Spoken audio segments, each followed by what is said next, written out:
Hey there, everybody. Welcome to this brief video on confronting insecurity and letting go of the need to be liked.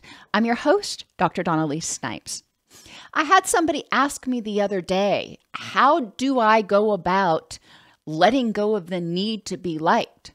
And my first response was, well, let's examine what beliefs you have that tell you you're only safe if you are liked by others. You're only acceptable, you're only okay if you are liked by others all the time. And we know that all the time is not possible. Even in some of your closest relationships, I feel pretty comfortable saying nobody is going to like you all the time. There are going to be times where there's some fallout, there's some discord, and that's okay.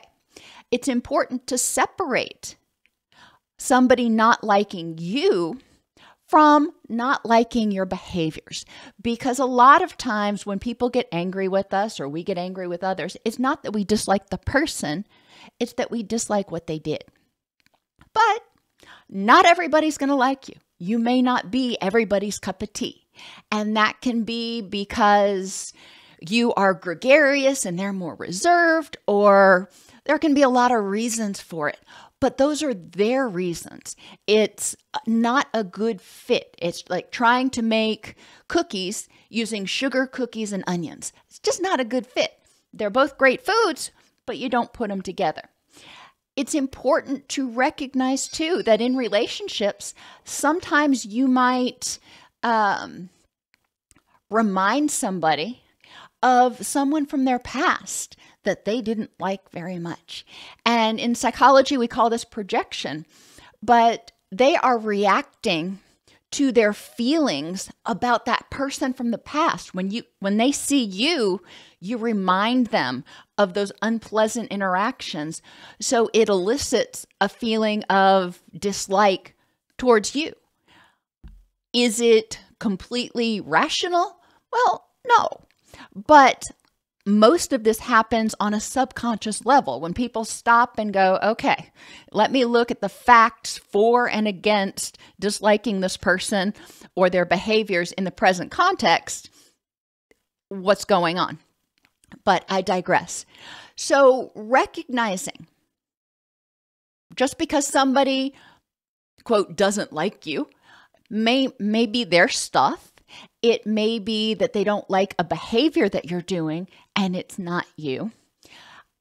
And when you recognize that nobody is going to like everybody all the time, it's very liberating because you're able to say, well, if I'm not their cup of tea, their loss.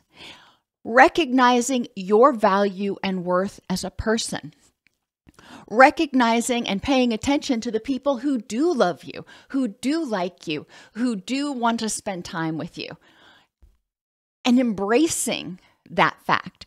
Embracing that fact that if you are different and this person over here liked you, the people that already like you and love you may not want to spend as much time with you. You know, it's a matter of finding those puzzle pieces. And if you change too much, you may not fit, if you will.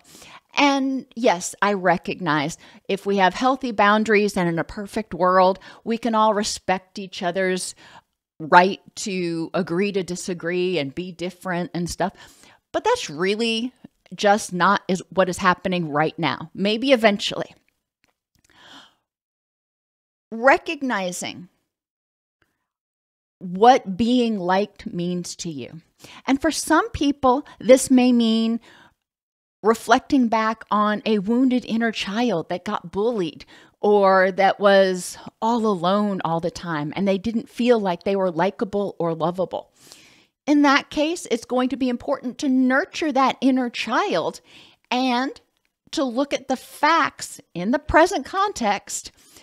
Are you alone and abandoned in the current context, or are you still feeling the effects of that abandonment and rejection from childhood?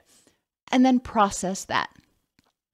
There are a lot of things that can contribute to insecurity and a need to be liked.